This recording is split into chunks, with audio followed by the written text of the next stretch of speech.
Hello నమస్తే. Welcome to yellow orange university. ఈ వీడియోలో మనం ఫస్ట్ జనరేషన్ ఎడ్యుకేటెడ్ యూత్ పడేటువంటి కష్టాల గురించి మాట్లాడదాం.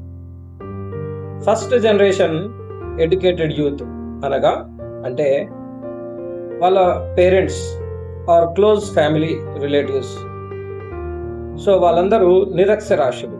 వీళ్ళు ఫస్ట్ టైం ఎడ్యుకేటెడ్ అనమాట. అంటే వాళ్ళ ఫ్యామిలీ నుండి ఒక గ్రాడ్యుయేట్, పోస్ట్ గ్రాడ్యుయేట్, లేదంటే ఒక పిహెచ్డి చేసిన, ఫస్ట్ టైం చేసిన వాళ్ళ గురించి. సో వీళ్ళని మనం ఫస్ట్ జనరేషన్ ఎడ్యుకేటెడ్ యూత్ అంటాం. సో వీళ్ళు ఎటువంటి కష్టాలకు లోనవుతారు అనేటువంటిది ఈ వీడియోలో మనం మాట్లాడదాం. సో వీళ్ళ ఫ్యామిలీస్లో ఫస్ట్ ఎడ్యుకేటెడ్ కావడం వల్ల వీళ్ళలో చాలామంది ఇంకా పై చదువులు చదవాలని ఆరాటంతో ఉంటుంటారు. అంతేకాకుండా కొందరు పెద్ద స్థాయి ఉద్యోగం, అది కూడా గవర్నమెంట్ ఉద్యోగం సాధించాలనుకుంటారు. బట్ వీళ్ళకు మిగతా పిల్లలంటే educated parents, highly settled parents, వాళ్ళ పిల్లలకు లభించేటువంటి financial support, moral support, social support లేదా ఫ్యామిలీ సపోర్ట్ ఈ ఫస్ట్ జనరేషన్ ఎడ్యుకేటెడ్ యూత్కి ఉండదు. సో అందువలన వీళ్ళలో చాలా మంది చిన్న చిన్న ఉద్యోగాల్లో సెట్ అయిపోతుంటారు. కొంతమంది మాత్రం ఎలాగైనా ఉన్నత స్థాయికి వెళ్ళాలని నిర్ణయించుకుంటారు. But family support, financial support లేకపోవడం అండ్ వీళ్ళ టార్గెట్స్ కూడా పెద్దవి అవ్వడం వల్ల, పెద్ద టార్గెట్స్ పెట్టుకోవడం వల్ల, అండ్ మనకు తెలుసు ఈ ప్రభుత్వాలు కూడా సమయానికి జాబ్ నోటిఫికేషన్స్ ఇవ్వరు. సో దానివల్ల వీళ్ళ లక్ష్యం దూరంగా జరుగుతుందని ఒక భావనతో వీళ్ళకు నాలెడ్జ్ అండ్ ఎబిలిటీస్ ఉన్నప్పటికీ వీళ్ళలో కొంతమంది స్మోకింగ్ అండ్ డ్రింకింగ్కి అలవాటు పడుతుంటారు. ఇక వీళ్ళ ఊరి సమాజం వీళ్ళ గురించి ఏమంటుందంటే, అబ్బో ఎప్పటి నుండో చదువుతున్నాడు, ఇంకా జాబ్ రాలేదు, తాగుతున్నాడు, తిరుగుతున్నాడు అని ఒక బ్యాడ్ బ్రాండింగ్, డీప్ బ్రాండింగ్ చేస్తుంటారు. వీళ్ళు చేయడం మొదలు పెడతారు. సో వీళ్ళ నాలెడ్జ్, లాజిక్, వీళ్ళకున్న అబిలిటీస్ని బాగా చదువుకున్న వారి పిల్లలు లేదంటే చదువుకున్న వాళ్ళు వీళ్ళని అర్థం చేసుకుంటారు. వీళ్ళ నాలెడ్జ్ వాళ్ళకి అర్థమవుతుంది. బట్ వీళ్ళ ఊర్లో కానీ సొంత ఫ్యామిలీస్లో కానీ వీరికి తగిన గుర్తింపు లభించదు. సో వీళ్ళు ఫ్యామిలీస్తో, రిలేటివ్స్తో అండ్ ఊర్లో వీళ్ళ సమాజంలో ఎప్పుడైనా మాట్లాడుతున్నప్పుడు కొంచెం ఆత్మగౌరవంతో ఘాటుగా మాట్లాడితే మళ్ళీ వాళ్ళే వీళ్ళ పొగరు అంటారు. పైగా వీళ్ళ ఫ్యామిలీ వాళ్ళు, రిలేటివ్స్ అండ్ సమాజం ఎవరినో చూపించి వాడికి ఆ జాబ్ వచ్చింది, వీడికి ఈ జాబ్ వచ్చింది అని వీళ్ళకంటే తక్కువ నాలెడ్జ్ అండ్ తక్కువ ఎబిలిటీస్ కలిగిన వారితో కంపేర్ చేస్తుంటారు. అనవసరమైన కంపారిజన్ చేస్తుంటారు. ఒక పక్కన వీళ్ళతో పాటు చదువుకున్నవారు, అంటే హైలీ ఎడ్యుకేటెడ్ పేరెంట్స్ యొక్క పిల్లలు వీళ్ళతో పాటు చదువుకుంటారు. సో వీళ్ళేమో, ఆ పిల్లలేమో ఉన్నత స్థాయి ఉద్యోగాల్లో లేదంటే ఒక ప్రైవేట్ సెక్టార్లో పెద్ద పొజిషన్లో సెట్ అవుతారు. ఎందుకంటే వాళ్ళకు family support, social support, financial support అంతా ఎటువంటి లోటు లేకపోవడం వల్ల వాళ్ళు మంచి పొజిషన్స్లో సెట్ అవుతారు.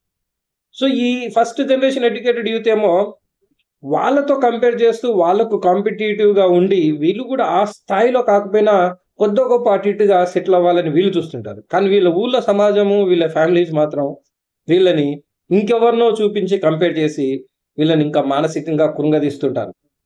వీళ్ళలో ఎవరికో ఒకరిద్దరికి, అతి కొద్ది మందికి కొందరు మంచి ఫ్రెండ్స్ ఉండడం వల్ల, లేదా ఫ్యామిలీలో ఎవరో ఒకరు వీళ్ళని అర్థం చేసుకొని కొంచెం సపోర్ట్ అందించడం వల్ల కొంతమంది అయితే సక్సెస్ అవుతారు. అంటే మంచి ఉద్యోగం సాధించి సక్సెస్ అవుతారు. అప్పటి వరకు అపార్థం చేసుకున్న సమాజం గొర్రెల గుంపులా చేరి వీరిని పొగుడుతూ భజన మొదలు పెడుతుంది. బట్ వీళ్ళలో చాలా మందికి ఎవరికైతే ఎటువంటి సపోర్ట్ లభించదో తాగుడికి అలవాటై అండ్ డిప్రెషన్‌లోకి వెళ్తుంటారు. సో, ఇలా వీళ్ళ బ్రతుకును వీళ్ళు ఆగమాగం చేసుకుంటుంటారు. ఇంకో విషయం ఏంటంటే, వీళ్ళలో కొంతమంది డీప్‌గా అమ్మాయిల ప్రేమలో పడతారు. ఎందుకంటే, వీళ్ళను ఫ్యామిలీ వాళ్ళు అర్థం చేసుకోరు. వీళ్ళ రిలేటివ్స్ ఎక్కువ అర్థం చేసుకోరు. ఈ బయట ఎవరైతే అమ్మాయిలు వీళ్ళని అర్థం చేసుకుంటారో, వీళ్ళ ఎబిలిటీస్‌ని, వీళ్ళ నాలెడ్జ్‌ని, సో, వీళ్ళు వాళ్ళకి బాగా క్లోజ్ అయిపోతారు. వాళ్ళతో ఒక డీప్ రిలేషన్‌షిప్ డెవలప్ చేసుకుంటారు. బట్ వీళ్ళకు ఎటువంటి financial support and social support, family support ఏ రకంగా లభించకపోవడం వల్ల ఈ గవర్నమెంట్స్ కూడా జాబ్ నోటిఫికేషన్స్ సరైన సమయంలో తీయకపోవడము. ఒకవేళ తీసినా ఆ నోటిఫికేషన్స్‌లో స్కామ్ జరగడము, పేపర్ లీకేజ్ అట్లా టైం పొడుగుతూ పోవడం వల్ల వీళ్ళు అనేకమైన ఆర్థిక ఇబ్బందులు, మానసిక ఇబ్బందులకు గురై వీళ్ళలో ఒకవేళ వీళ్ళు కొంతమంది సెటిల్ అవ్వలేదనుకోండి, ఇంగా అమ్మాయిలు కూడా బ్రేకప్ ఇచ్చేస్తారు. అప్పుడు వీళ్ళ పరిస్థితి ఇంకా ఘోరం. ఈ భూమి మీద అందరి బ్రెయిన్స్ ఒకేలా ఉండవు. అంటే the level of maturity, the level of consciousness, awareness, the level of understanding, so అన్ని బ్రెయిన్స్‌కి ఒకే లెవెల్‌లో ఉండవు. వీళ్ళలో చాలామంది ఈ ఫస్ట్ జనరేషన్ ఎడ్యుకేటెడ్ యూత్‌లో చాలామంది ఇంటెలెక్చువల్‌గా అండ్ అడ్వాన్స్డ్ థింకింగ్‌తో ఉంటారు. బట్ వీళ్ళ చుట్టూ ఉన్న సమాజం, వాళ్ళ ఆలోచనలు చాలా దూరంగా, ఎంతో వెనకబడి ఉంటాయి. సో, ఇలాంటప్పుడు వీళ్ళు ఎదుర్కొనే సమస్యను వివరించాలంటే కార్ల్ మార్క్స్ మాటలు గుర్తొస్తున్నాయి. కార్ల్ మార్క్స్ గారు అంటారు, "the one who is more intellectual and more advanced than his society will suffer the most as he will be always misunderstood and under identified." So, ఈ మాటలో పూర్తి అర్థం చేసుకోవాలి. దీన్ని ఎక్స్‌ప్లెయిన్ చేస్తే బాగుండదు. మీనింగ్ ఇవాపరేట్ అయిపోతుంది. అలాగే మనకు శ్రీకృష్ణదేవరాయలు చెప్పినటువంటి మాట కూడా గుర్తొస్తుంటది. అదేంటంటే, శ్రేయాంసి బహువిజ్ఞాని అంటే మంచి కోరే వారికి, మంచి చేయాలనుకునే వారికి లేదా మంచి చేస్తున్న వారికి మాత్రమే ఆటంకాలు ఎక్కువొస్తాయట, కష్టాలు ఎక్కువొస్తాయి. సో, ఈ వీడియోపై మీ అభిప్రాయం తెలియజేయండి. Thank you. జై హింద్.